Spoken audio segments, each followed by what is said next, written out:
ధర్మ సందేహాలు కార్యక్రమానికి పునఃస్వాగతం. గురుగారు, మరో ఉత్తరం చూద్దామండి. చిత్తూరు నుండి మురళీ గారు పంపించారు. భార్య గర్భవతిగా ఉన్నప్పుడు భర్త తలనీలాలు సమర్పించవచ్చా అని అడుగుతున్నారు. తలనీలాలే కాదు, క్షౌరమే చేసుకోకూడదు. భార్య గర్భవతి అయిన తరువాత ప్రసవించేంత వరకు భర్త క్షౌరం చేసుకోకూడదు. ముఖ క్షౌరం కానీ ఈ క్షౌరం కానీ చేసుకోకూడదు. అంతేకాదు అలంకారం కూడా చేసుకోకూడదు. కొత్త వస్త్రాలు కూడా కట్టుకోకూడదు. కారణం తెలుసా? మనెవరికి అర్థం కాదు. ఎందుకు? మనకది తప్పు కాదు. పురుషుడు కానీ స్త్రీ కానీ భార్యాభర్తలిద్దరూ పరస్పరం ఒకరిపై ఒకరు అనురాగం ఉన్నవారు, వారు తప్ప మరొకరికి తాను చెందను అనుకున్నప్పుడు ఇతరులను ఆకర్షించే విధంగా వీరు ప్రవర్తించకూడదు. అమ్మాయి కానీ అబ్బాయి కానీ బాగా అలంకారం చేసుకుంటే, పురుషుడు బాగా అలంకారం చేసుకున్నాడు అనుకోండి, ఏ అమ్మాయో కావాలనుకుంటుంది. అబ్బాయే కావాలనుకుంటే సమస్య. అమ్మాయి అనుకుంటే మరి ఇక్కడ అబ్బాయి అనుకుంటే తర్వాత గతి ఏమిటి?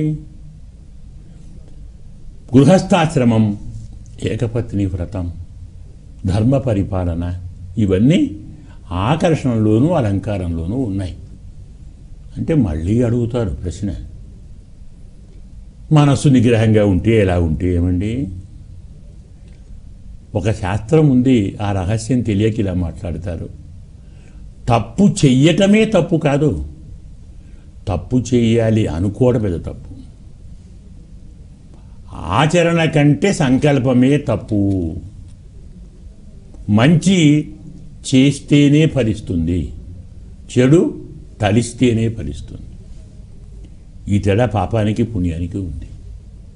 అంటే నీవు మంచివాడో కావచ్చు, నీలో ఏ దోషము లేకపోవచ్చు, ఏ అభిప్రాయము లేకపోవచ్చు, కానీ నువ్వు కాస్త అందంగా ఉన్నావు అనుకో, ఏ అమ్మాయి అబ్బాయి ఈ పిల్లవాడు ఎంత బాగున్నాడు ఆమె అనుకుంటే, ఆమె మనస్సులో కలిగినటువంటి ఆ భావ విప్లవం వల్ల కలిగి ఆ వంశాన్ని సంభవించేటువంటి పాపం ఉందే, దానికి నీ అలంకారం కారణం.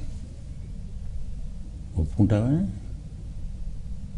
మరి న్యాయస్థానాల్లో నిలవవు కదా. కానీ న్యాయస్థానాల్లో వైకుంఠం కూడా నిలవదు, వాళ్ళకి కనపడదు కదా. స్వర్గం కనపడదు, నరకం కనపడదు. కనపడే వాటినే నమ్ముతాము అనుకుంటే మనకు బుద్ధి కనపడదు. అది ఉన్నట్టా లేనట్టా ఆలోచించాలి కదా. కాబట్టి నీవు తప్పు చేయకూడదు, తప్పటి ఆలోచన రాకూడదు, ఎదుటివాడిలో కూడా నీవు తప్పు ఆలోచన కలిగించేలాగా ప్రవర్తించకూడదు. దానికి నీవే బాధ్యుడవుతావు. పొరపాటు అందమైన అబ్బాయిని చూసి అమ్మాయి బాగున్నాడు అనుకున్నా, అమ్మాయిని చూసి అమ్మాయి ఎంత బాగుందండి అనుకున్నా, అది మానసిక వ్యభిచారమే, సంకల్ప వ్యభిచారమే. ఆ వ్యభిచారం వల్ల కలిగే పరిణామాలకు ఇదో కారణం కదా. అందుకే వీలున్నంత వికారంగా కనపడితే ఎవరూ ఎవరిని కోరరు, ఆలోచనలు రావు, ఆశయాలు నిలుస్తాయి, ధర్మము నిలుస్తుంది. ప్రసవించిన తర్వాత కావాలంటే 9 నెలల పౌడర్ ఒకరోజు వేసుకో, 9 నెలల వస్త్రాలు కట్టుకో, అలంకారాలు చేసుకో, ఏం బాధ లేదు. ప్రధాన ఉద్దేశ్యం ధర్మరక్షణ, ధర్మభ్రంశం కాకూడదనే సనాతన నియమాలు. గురుగారు, మీ అమూల్యమైన సమయాన్ని వెచ్చించి ప్రేక్షకుల సందేహాలను శాస్త్రోక్తంగా నివృత్తి చేశారు. ధన్యవాదాలండి. శుభంతల్లి.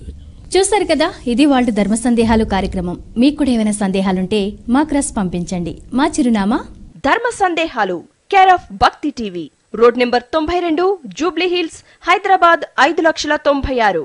మా ఇమెయిల్ ఐడి bhaktihyd@gmail.com. రేపటి ధర్మ సందేహాలు కార్యక్రమంలో మళ్ళీ కలుద్దాం. అంతవరకు సెలవు, నమస్కారం.